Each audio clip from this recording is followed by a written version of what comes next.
그 신앙생활을 좀 정의하면 떠남과 분리라고 할 수 있습니다. 아브라함이 대표적인 인물이죠. 하나님의 말씀을 받고 떠납니다. 자기 아버지 집, 친척 집을 떠나서 가나안 땅으로 가죠. 그래서 이게 신앙의 핵심적인 경험이라고 할 수 있습니다. 우리 인생에도 그런 떠남과 분리의 경험들을 우리는 하게 됩니다. 특별히 신앙인은요, 나그네 인생이잖아요. 이 땅이 영원한 집이 아니기 때문에 언젠간 이 땅을 떠날 연습들을 하게 됩니다. 오늘 또 본문이 그러한 이야기를 좀 다루고 있는데 우리가 야곱의 이야기를 다루고 있습니다. 이렇게 띄엄띄엄 좀 보다 보니까 잘 이어지지 않을 수 있는데 지난주 좀 얘기를 해본다면 두 아내 라헬과 레아가 남편의 사랑을 얻고자 하는 그 욕망, 욕심, 그 탐욕스러운 마음이 우상이 되어서 그 마음을 가지고 자녀 낳기 경쟁을 벌이잖아요. 레이스를 합니다. 누가 앞서냐 막 이렇게 뒷서냐 가르고 있는데 11명의 아들이 태어나잖아요. 그리고 나서 이어지는 말씀이 오늘 25절 말씀이에요. 라헬이 요셉을 낳았을 때 요셉을 낳고 나니까 자기 아내, 이제 사랑하는 아내가 아이를 낳고 나니 라반에게 이릅니다. 야곱이 나를 보내 이제 내 고향 땅으로 가게 해달라라고 부탁을 합니다. 자기가 사랑하는 아내 라헬이 이제 아들을 얻었습니다. 그러니 고향 땅으로 돌아가겠다는 생각이 든 것 같습니다. 왜냐하면 처음 이 땅에 온 것이 목적이 아내를 얻기 위해서 왔기 때문에 아내도 얻었고 많은 자녀들도 얻었습니다. 그리고 어머니가 했던 이야기도 떠올랐을지 모릅니다. 며칠만 있다 와라. 그리고 베델에서 약속하신 하나님의 말씀도 떠올랐던 것 같아요. 그러면 바로 돌아가야 됩니다. 그런데 상황이 어떻게 되죠? 라반은 돌려보내고자 하는 마음이 없어요. 왜냐하면 라반은 알아요. 야곱 때문에 자기가 부유하게 된 것을 압니다. 하나님이 야곱과 함께 하셨기 때문에 축복을 받았다라는 것을 압니다. 그래서 야곱에게 또 다른 거래를 제안합니다. 계약서 한 번 더 쓰자. 아내 2명을 얻기에 7년, 14년 너가 일했는데 이제 새로운 계약을 좀 맺자. 그래서 내가 6년간, 몇 년간 이제 계약을 맺으면서 노동의 대가를 지불하겠다라고 얘기하죠. 라반은 참 나쁜 사람이에요. 이 세상을 좀 대표하는 사람이라고 할 수 있습니다. 악한 사람이죠. 자기의 2딸을 준 어떻게 보면 사위고 조카인데 그에게 은혜를 베풀 마음은 전혀 없습니다. 야곱이 어떻게 해요? 라반의 제안을 받아들입니다. 또 머물게 됩니다. 그러는 가운데 몇 년이 지나요? 6년이 지납니다. 6년. 그리고 나서 하나님이 말씀하세요. 나타나셔서 하나님이 떠나라고 명하십니다. 그게 31장 3절의 말씀인데요. 여호와께서 야곱에게 이르시되 내 조상의 땅 내 족속에게로 돌아가라. 내가 너와 함께 있으리라. 너와 함께 있겠다라는 이 말씀. 그러니 떠나라고 얘기합니다. 떠남과 분리가 있는 신앙인의 삶이에요. 이게 인생의 여정 가운데 있고 신앙의 여정 가운데 있습니다. 그래서 우리의 여정, 이 걸음, 인도하심 가운데 좀 어떠한 특징이 있는지 좀 살펴보고자 하는데요. 첫 번째는 하나님의 인도는 타이밍이 있어요. 신앙인의 삶에서의 떠남은요, 하나님의 타이밍으로 시작합니다. 요셉을 낳았으니, 자기가 사랑하는 아내 라헬을 통해 요셉을 낳았으니 이제 떠나가자 했을 때 떠나가지 못했습니다. 하나님 타이밍은 언제예요? 14년 플러스 6년, 20년이 지난 다음에 떠나게 하십니다. 하나님 백성을 인도할 때 가장 적절한 타이밍, 가장 최고의 타이밍으로 인도하시는 거죠. 왜 이제야 보내시는가라는 질문이에요. 왜 이제야 보내실까요? 하나는 진짜 복을 얻기 위함 아니에요. 두 가지라고 할 수 있는데 하나는 진짜 복을 얻기 위함이고 그리고 또 하나는 하나님께서 약속하신 그 약속이 성취되는, 근데 이 모든 것이 결국은 한 사람을 변화시키는 과정 가운데 있는 복이라는 거죠. 복을 받기에 적합한 존재로 만드시는 게 진짜 복이라고 또 이야기했습니다. 지난번에. 하나님 복이신데 그 하나님의 복을 받기에 적합한 존재로 빚어가시는 과정이 진짜 복이에요. 그 과정이 20년이나 걸렸습니다. 영혼의 거울이었던 라반을 통해서요, 자기가 속임수쟁이라는 걸, 사기꾼이라는 걸 깨닫게 됩니다. 자기보다 더한 사람을 만나면서 비로소 내가 그런 사람이었구나. 인간의 힘으로 애쓰고 수고해도 얻지 못하는 것이 복이구나라는 걸 깨닫게 됩니다. 그래서 하란에서는요, 그의 거울과 같은 존재인 라반을 통해 어떻게 해요? 자신을 돌아보게 됩니다. 그리고 그 하란은 자신의 죄악을 들추어내는 땅이고요, 영적 민낯이 드러나는 땅입니다. 가장 근본적인 복이 뭘까요? 내가 죄인인 것을 깨닫는 게 정말 복이에요. 내가 약한 존재라는 걸 깨닫는 게 복입니다. 그렇게 해야만 하나님을 믿어야 할 이유가 있습니다. 내가 안 되는구나. 내가 정말 악한 존재구나. 근데 우리는 신앙생활하면서 자꾸 이분법적 구조 가운데 있죠. 너는 틀리고 나는 옳다라고 얘기합니다. 심지어 말씀을 적용하면서도 나는 잘 적용하고 있고 너는 잘못 적용하고 있어 라고 얘기합니다. 내가 하는 한 가지 잘 적용하는 것 가지고 99가지는 잘 못하면서 그건 난 잘하고 있어. 근데 당신은 그 한 가지 못하니 당신 틀린 거야 라고 할 때가 있죠. 라는 성경은 말하죠. 의인은 없나니 하나도 없다라고 얘기합니다. 저와 여러분 모두 다 죄인입니다. 어떤 부분에서는 내가 옳을 수 있어요. 하나 잘 지키기 때문에. 그러나 99가지는 내가 틀릴 수 있어요. 나는 못 지키니까. 서로의 영혼을 거울로 보면서 우리는 다가가야 된다라는 거죠. 그래서 공동체가 참 중요해요. 왜 교회를 공동체로 만드셨을까요? 혼자 있을 때는요, 그것이 잘 드러나지 않아요. 그럴듯하게 포장하면서 살 수 있습니다. 근데 공동체 안에서 관계를 맺어가면서 비로소 자신의 내면의 아픔을 직면하게 됩니다. 약함을 직면하게 됩니다. 죄악을 보게 됩니다. 야곱은요, 가족이라는 공동체를 통해서, 라반을 통해서, 아내들을 통해서, 자녀를 통해서 자신의 존재, 모습을 보게 됩니다. 열리기 시작하는 거죠. 하나님을 복이라고 생각합니다. 그분을 의지하는 것이 복이라고 생각합니다. 그것을 하나님이 알려주길 원하시는 거예요. 그 시간을 사용하세요. 점점 믿음의 실패를 거듭할수록 믿음이 생겨요. 여러분, 믿음은요, 실패를 통해 와요. 자꾸 실패해야 안 되는구나. 내 안에는 선한 게 없구나. 경험하고 하나님을 더 의지하게 됩니다. 야곱이 조금씩 변화되어 가잖아요. 오늘 전체 말씀 분량을 집에 가서 다 읽어보시면 야곱이 드디어 비로소 그의 입술을 통해 여호와 하나님이라는 걸 신앙적으로 고백합니다. 글들이 열리게 돼요. 20년이라는 시간, 훈련의 시간이 지나야 다음 단계로 인도하시는 거예요. 지금 이 단계 넘어서지 못하는 이유는 이 단계가 채워지지 않았다라고 볼 수 있어요. 그럴 때 떠나시는 자리로 부르는 거죠. 이게 하나님의 타이밍이에요. 우리가 신앙생활 하면서 만남 때문에, 관계 때문에 많이 힘들어 하잖아요. 공동체 안에서도 어려움이 있잖아요. 때로는 직장에서도, 또 가정에서도 그 어려운 관계가 있을 때 우리는 포기하고 떠나고 싶어 합니다. 관계 안 맺으면 되지. 내가 저 사람과 더 이상 만남을 가지지 않으면 되지. 이럴 때가 있습니다. 그래서 공동체 안의 관계가 어려지면 어떻게 해요? 다른 데 가야겠다. 그럼 어떤 일이 벌어져요? 다락방 옮겨주세요. 이런 일들이 가끔 있어요. 옮겨주세요, 목사님. 근데 여러분, 피해봐도 별 수 없습니다. 어떤 일이 벌어져요? 피해보면 더 큰 것이 나타납니다. 더 큰 것이 나타나요. 오히려 피해가면 더 강하고 더 힘든 것이 예비되어 있을 수 있습니다. 특수한 훈련이 준비되어 있다는 거죠. 고생하게 돼요. 이 시간을 통해 하나님의 약속을 이루어 가세요. 하나님은 너희 자손을 땅의 티끌과 같이 많겠다 하셨고 자손으로 복을 받는다 하셨으니 12명이나 되는 아들들 주시고요. 그리고 30장 43절처럼 번창하고 양떼와 노비와 낙타와 나귀가 많아지는 그런 일들. 그래서 하나님이 복 주시는 시간이었어요. 나반에게서 어떻게 보면 부당 임금을 받으면서 6년간 10번이나 임금이 계속 바뀌었어요. 그리고 힘들게 양떼, 염소떼를 이렇게 가꾸었으면서 돌봄에도 불구하고 뭔가 없어지고 뭔가 사라지면 다 자기 것에서 빼앗아갔던 그런 라반 외삼촌이었습니다. 장인이었습니다.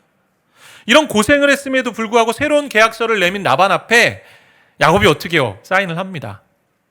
그러면서 이런 제안을 해요. 당신이 주는 월급 내가 받고 일하지 않겠다. 대신 당신의 양떼를 먹이고 지킬 텐데 양떼 중에 아롱진 것, 무늬가 있는 것, 점 있는 것, 그리고 검은 것 그런 건 내 품삯으로 삼겠다라고 얘기합니다.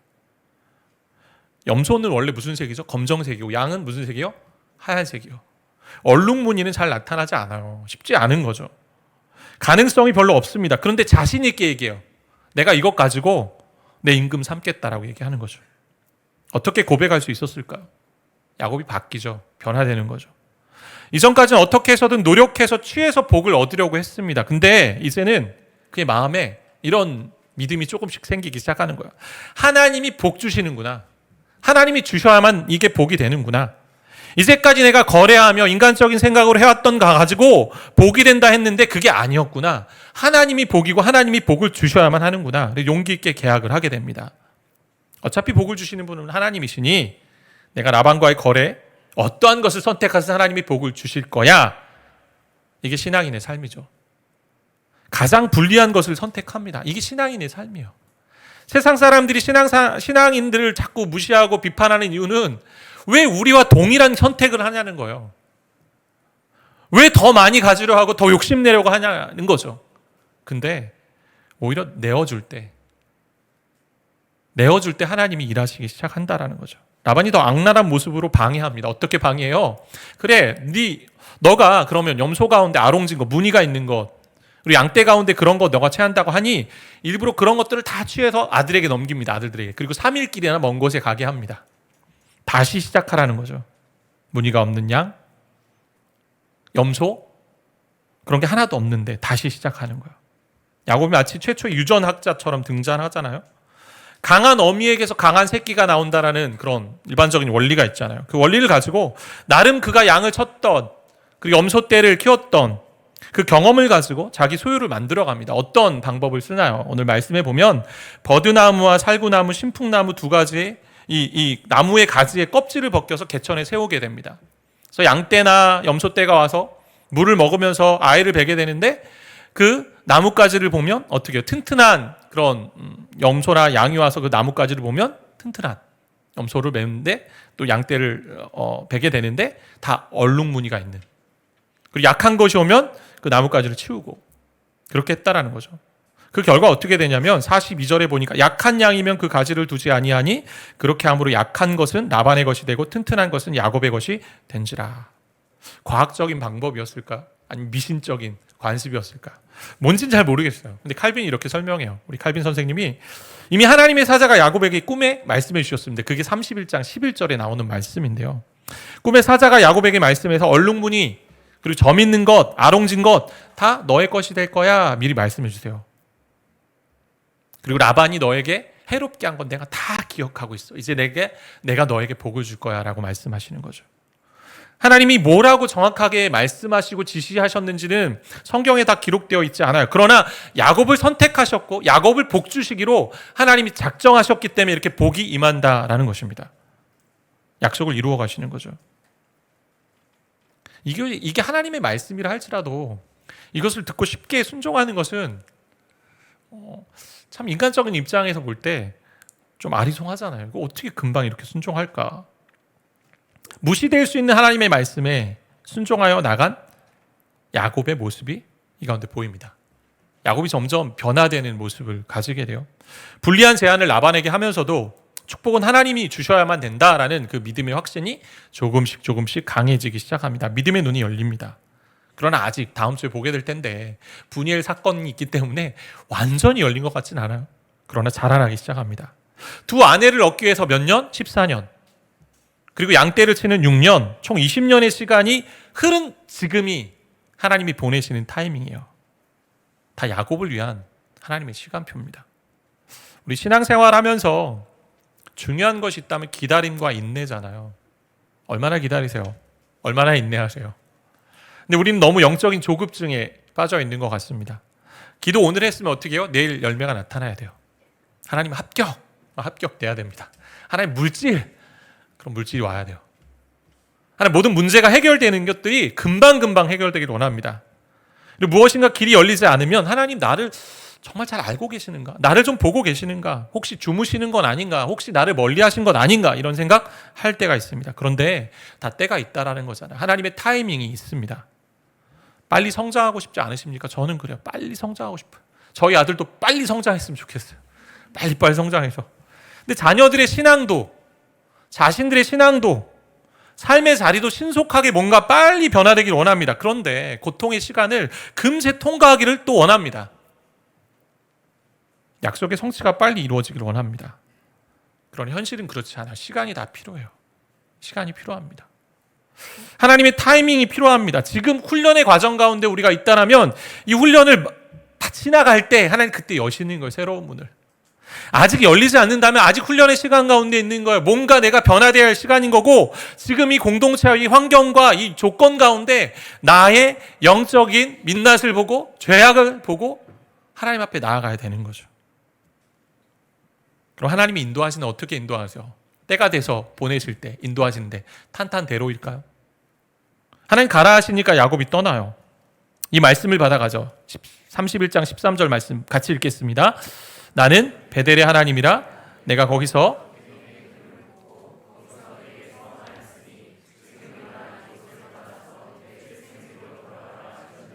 이 말씀을 듣고 떠납니다. 이 말씀을 자기 아내들에게 나눕니다. 그래서 17절, 18절 야곱 일어나 자식들과 아내들과 낙타들 태우고 갑니다. 모든 소유를 가지고 갑니다. 근데 돌아가라는 하나님의 말씀에도 쉽게 떠날 수 없는 조건들이 있었어요. 라반. 그래서 라반에게 이번엔 이야기하지 않고 갑니다. 왜? 기쁘게 보내주는 사람이 아님을 알기에. 라반이 양털 딱 깎으러 멀리 갔을 때 그때 가만히 조용히 알리지 않고 떠납니다. 왜냐? 열심히 6년간 일했습니다. 성실하게 일했습니다. 자기의 그 재산을 점점 키워간 거죠. 근데 그것을 보고 라반의 아들들이 우리 라반 아버지의 것을 다 취했다라고 이야기하니 라반의 얼굴이 바뀝니다. 그래서 조용히 떠나요. 아내들은 어떻습니까? 그들도 장애가 될 수 있었습니다. 아내들에게 이렇게 가겠다라고 하는데 다행히 감사한 것은 아버지 라반에 대한 반감이 그들에게 있었어요. 아버지가 우리를 외국인처럼 여기고 우리를 팔고 돈을 다 먹어버린 사람. 그래서 당신이 하나님께 받은 그 일, 받은 말씀 그대로 우리도 따라 나서겠다라고 얘기합니다. 근데 언뜻 보면 야곱의 아내들이요 믿음이 참 좋은 것처럼 보여요. 그렇지 않아요. 마음이 맞아서 그렇게 된 것도 아니에요. 세속적인 이유 때문에 그래요. 아버지 라반이 돈을 좋아해서 자기들 팔아먹고 남편에게 월급도 주지 않으면 우리 자녀도 돌보는 거 힘들다. 뭐 이런 거죠. 어떻게 보면. 아내, 라반, 이들이 하나님의 약속의 말씀을 듣고 가는 데 있어서 부담스러운 존재들이었어요. 이게 하나님의 인도하심이에요. 여러분, 하나님이 말씀을 주시고 가라 하시고 떠나게 하시고 우리 마음을 가지고 주셔서 그렇게 가게 하실 때에 다 자연스럽게 열리지 않습니다. 그냥 모든 장애물을 다 치우고 탄탄대로야 고속도로 타고 가 이러지 않으세요. 너희 앞에 장애물이 하나도 없어 그렇지 않으세요. 큰 그림 주시죠. 가라라고 말씀하십니다. 그리고 약속도 함께 해주십니다. 내가 너와 함께 할 거야. 너의 가는 길 다 하나하나 함께 할 거야. 그 약속을 하나하나 지켜가신다라고 얘기합니다. 그래서 구체적으로 이러한 장애물들을 어떻게 해결해야 되는지, 어떻게 이 과정들을 넘어가야 되는지 일일이 세밀하게 다 알리지 않으세요. 아무 걱정 없이 돌아갈 상황을 만들어주지 않으십니다. 물론 야곱의 삶에서 변화를 일으켜 주셨습니다. 믿음의 눈이 열리기 시작했어요. 근데 걸어가는 그 길 가운데 만나게 되는 여러 위협, 장애물, 걱정거리들을 그대로 남겨두셨다라는 거예요. 이게 하나님의 인도하심입니다. 인도하심 특징이에요. 신앙인의 걸음은 탄탄대로만이 아니에요. 믿음으로 순종하고 문을 열었는데 모든 것이 알아서 다 저절로 진행되지 않습니다. 열고 보니까 뭐예요? 좁은 길이고 가시밭길입니다. 이럴 때 우리가 어떻게 해야 됩니까? 하나님 이럴 수 있습니까? 하나님 다 열려야죠. 열려라 참게 해서 다 열려야죠. 하나님 주신 명령과 약속, 그것과 현실 사이의 괴리를 느끼게 된다는 거죠. 괴리감을 느낄 때 이것이 하나님으로부터 온 것이 아닌가라는 의심에 사로잡힐 수도 있습니다. 그럼 어떻게 해요? 내려놓습니다. 에이, 포기하자. 마음이 불편하고 평안이 없으니까 하지 말자 이렇게 얘기합니다. 어떤 사람은요 모든 선택의 기준을 마음의 평안이라고 생각하시는 분이 계세요. 충분히 그럴 수 있어요. 하나님 주시는 마음의 평안이 있어서. 근데 모든 것이 평안으로만 이야기할 수 없다는 거예요. 왜요? 우리의 마음 자체가, 우리의 감정 자체가 왜곡되어 있기 때문에, 죄성이 있기 때문에 그 평안도 가짜 평안인지 진짜 하나님 주신 평안인지 우리 분별해야 된다는 거죠. 혹은 준비가 안 된 현실 앞에서 그냥 포기할 수도 있어요. 그렇지만 말씀이 있으면, 약속의 말씀이 있으면 걸어가는 것이 믿음의 길입니다. 앞날에 대한 구체적인 설명이나 보장을 듣지 못했지만 가장 확실한 말씀 주셨어요. 어떤 말씀 주셨죠? 내가 너와 함께 하겠다. 내가 너와 함께 하겠다. 신앙생활은요, 준비된 길로 가는 거라 여기면 안 됩니다. 하나님 약속의 말씀을 붙들고 그냥 한 발짝 한 발짝 내디디며 가는 겁니다. 우리 앞에 어떤 고난이나 장애가 없어서 그냥 부드럽게 걸어가는 길이 아닙니다. 우리 인생이 그렇잖아요. 우리가 걷는 길 자체가, 신앙인의 걷는 길 자체가 본질적으로 좁은 길이고요. 본질적으로 고난의 길입니다. 십자가의 길입니다. 게다가 라반과 같은 악한 세상의 존재가 우리 가운데 있습니다. 근데 그 길이 어떠하든지 간에 중요한 것은 하나님이 함께 하신다는 그 약속의 말씀 붙들고 가는 거예요. 여러 인생의 상황 가운데 답답할 수 있어요. 분명 하나님께서 택한 자녀들인데 이 자녀들 왜 이렇습니까? 나랑 좀 다르다. 항상 얘기하죠. 당신 닮은 것 같아. 나 닮은 거 아닌 것 같아. 자녀의 진로와 상황 앞에 늘 그렇습니다. 내 인생의 걸음 앞에 그래요. 하나님, 저 사람은 왜 이렇게 잘 풀리는 것 같은데 나는 왜 이럽니까? 직장과 사업의 문제 앞에 얘기합니다. 갈등의 상황 앞에 하나님 모든 것 다 준비해 놓으시고 좀 가게 해주셔야 되는 거 아닙니까? 라고 얘기합니다. 근데 하나님 구체적으로 세세하게 다 알려주지 않으실 때가 더 많아요. 그럼 현실의 장애 앞에 어떻게 합니까? 멈춰야 돼요? 뒤돌아서야 합니까? 가야 하죠. 하나님 믿고 용기를 내는 거죠. 야곱이 그렇게 했어요. 그렇게 내디디면 어떤 일이 벌어져요? 하나님이 일하시기 시작해요. 장애물인 라반을 먼저 다루시잖아요. 야곱이 그의 소유를 이끌고 강을 건너 멀리 가니까 뒤쫓아갑니다. 추격합니다. 근데 추격하는 그 가운데 하나님이 야곱을 보호하십니다. 31장 24절 말씀에 같이 좀 읽겠습니다. 밤에 하나님이 라반 사람 너는 삼가 야곱에게 선악간에 말하지 말라 하셨더라. 라반이 야곱을 만나 이 말을 동일하게 또 이야기합니다. 내가 너를 해야 할 만한 능력이 많은데 세상은 늘 그렇게 얘기해요. 신앙인들 보면서 야 내가 너 어떻게 할 수 있는데 내가 참아주는 거야. 너 한 주먹밖에 안 돼. 뭐 이렇게 얘기하잖아요. 그럼 너희 아버지의 하나님이 어젯밤에 내게 말씀하시기를 너는 삼가 야곱에게 선악간에 말하지 말라. 자기가 능력이 있는 것처럼 라반이 이야기합니다. 그러나 모든 권세는 누구에게 있습니까? 하나님께 있잖아요. 하나님이 야곱을 적극적으로 보호하시고 지켜주십니다. 하나님 주도적으로 그의 인생을 이끌어 가십니다. 또 하나 드러나지 않았던 장애물이요 라헬의 모습 가운데 있어요. 라헬이 무엇을 훔쳐서 가냐면 이 가정은 참 콩가루 집안이에요. 속이고 또 훔치고 아버지 라반의 드라빔이라는 걸 도둑질했습니다. 드라빔은 아주 작은 크기의 우상, 신의 모양, 사람의 모양 되어 있는데 라반이 집안의 수호신으로 이제 삼았던 것 같아요. 라헬의 마음은 이거 가지고 있으면 뭔가 내 인생 잘 될 거다라고 생각했을 것 같고 또 하나 뭐냐 라반이 죽었을 때 그의 모든 재산이 이거 가지고 내 것이다라고 좀 얘기할 수 있다라고 여겼던 것 같아요. 드라빔 우상이고요. 하나님이 가증히 여기시는 것입니다. 근데 이러한 라헬의 모습을요 하나님이 문제 삼지 않으세요. 야곱 가정에 있었던 영적인 문제를요 은혜로 덮어주십니다. 가게 하세요. 믿음으로 행동할 때 하나님은요 그 길에 개입하시고 덮어주시고 인도하십니다. 마지막 어떻게 됩니까? 라반과 야곱이 서로 서약을 맺고 이제 떠나갑니다. 분리합니다. 하나님 그렇게 만들어 가세요. 더 이상 야곱이 라반의 손에 매이는 일이 없도록 만드십니다. 우리 신앙의 걸음, 인생의 여정을 한번 살펴보세요. 하나님 역사하시고 이끄는 자리입니다. 그러면 모든 게 다 준비돼야 될까요? 진수성찬이 다 준비돼서 코스 요리 1번 나왔으니 2번 나오고 3번 나오고 그렇지 않다라는 거예요. 하나님 약속 붙들고 가는 겁니다. 하나님께서 하신 말씀 붙들고 가는 겁니다. 자기 아들을 아끼지 아니하시고 내주신 아버지께서 자기 아들과 함께 모든 것을 주시지 않겠느냐라는 그 약속의 말씀. 그리스도의 사랑에서 어느 것도 끊을 수 없다라는 그 말씀. 사망이나 생명이나 천사나 권세자들이나 높음이나 기쁨이나 능력이나 현재일이나 장래일이나 어떤 것도 그리스도의 사랑에서 우리를 끊을 수 없다라는 그 약속의 말씀 가지고 믿음의 여정을 걸어가는 겁니다. 예상치 못한 어려움 만날 때마다 우린 그분의 손안에 있음을 우린 기억해야 된다라는 거죠. 그때 무엇을 바라봐야 돼요? 예수 그리스도를 바라봐야죠. 예수 그리스도를 바라보며 걷는 것입니다. 왜요? 예수 그리스도가 먼저 떠남을 경험하신 분이에요.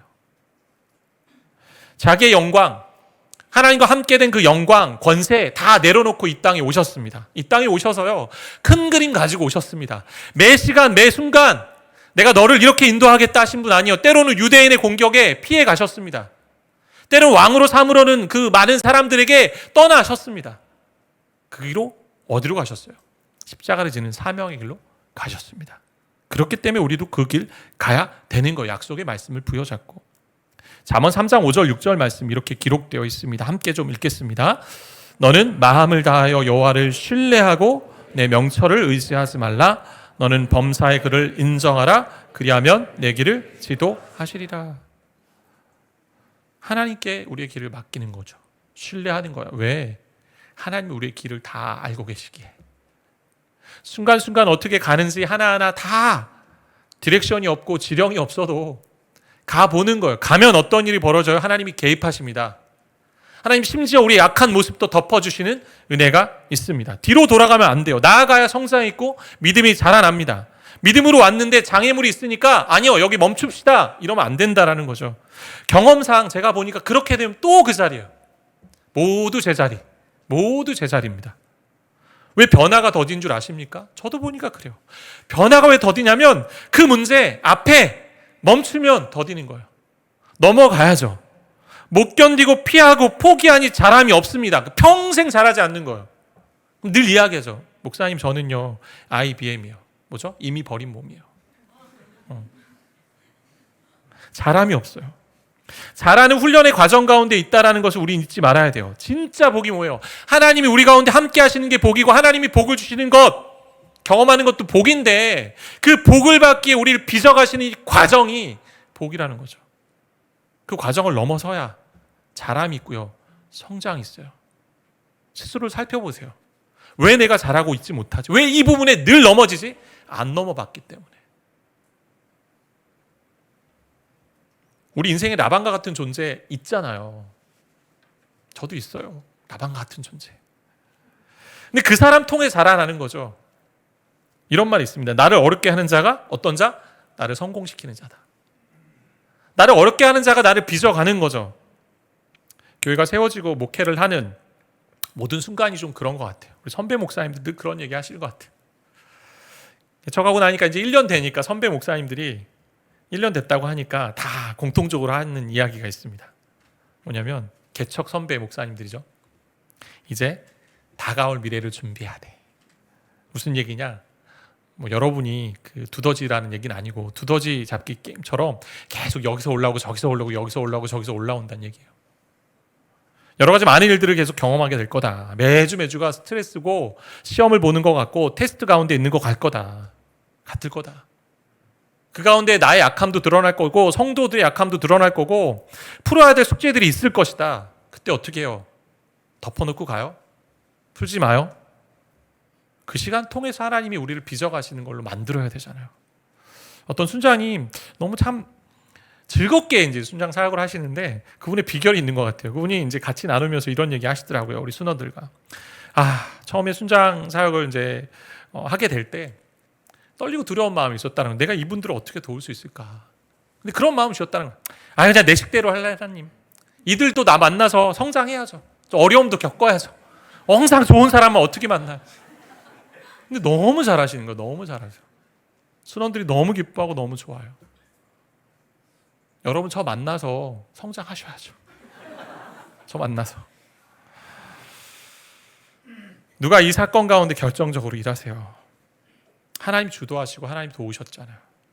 6년간의 시간 하나님이 허락하신 시간이고 물질의 축복 주시고 떠날 적절한 타이밍 주셨고 그리고 야곱 위험하는 라반을 책망하셨고 혼합주의 신앙을 가지고 있는 아직까지 라헬을 만져주고 그리고 감싸주셨고 덮어주셨고 하나님이 도우시는 인생이 바로 야곱의 인생이었습니다. 모든 것을 다 탄탄대로로 인도하시는 인생이 아니라는 거.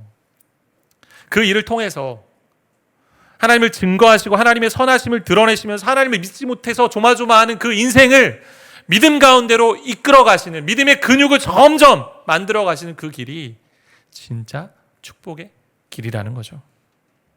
무지하고 연약한 인생 가운데 우리 주님이 오셨습니다. 함께 하겠다라고 말씀하셨고 그 약속을 지키십니다. 지금도 해결되지 않은 문제 가운데 두려운 문제 가운데 빠져 있을 수 있습니다. 소망이 없는 것 같습니다. 희망도 없는 것 같습니다. 그러나 하나님 우리 가운데 주신 약속의 말씀 부여잡고 이 믿음의 여정 걸어가는 거예요. 오늘도 내딛는 겁니다. 때로는 떠나야 되고요. 때로는 나아가야 합니다. 예측 가능하지 않은 불확실한 미래 가운데 우린 살고 있어요. 그런데 확실한 거 하나 있죠. 뭐가 있습니까? 그 예측 가능하지 않은 미래를 붙들고 계신 분이 확실하다는 거. 예수 그리스도가 확실하잖아요. 여러분의 미래와 저의 미래, 여러분의 삶과 저의 삶이 누구의 손에 있는지 보셔야 돼요. 성경은 모든 본문에서요, 역사의 주인이 누구라고 얘기하세요? 하나님, 예수 그리스도라고 얘기합니다. 믿는 성도들의 아버지이신 하나님의 손에 모든 것이 붙들려 있다고 말씀하십니다. 그분이 개입하시고 간섭하시기 때문에 삶이 결정되고 진행한다라고 말씀하고 계십니다. 그러기에 우리 삶에요, 라반이 있어요. 아주 힘들게 하는 사람들이 있어요. 때로는 라헬, 혼합주의 빠진 사람도 있어요. 도망가는 상황이기도 해요.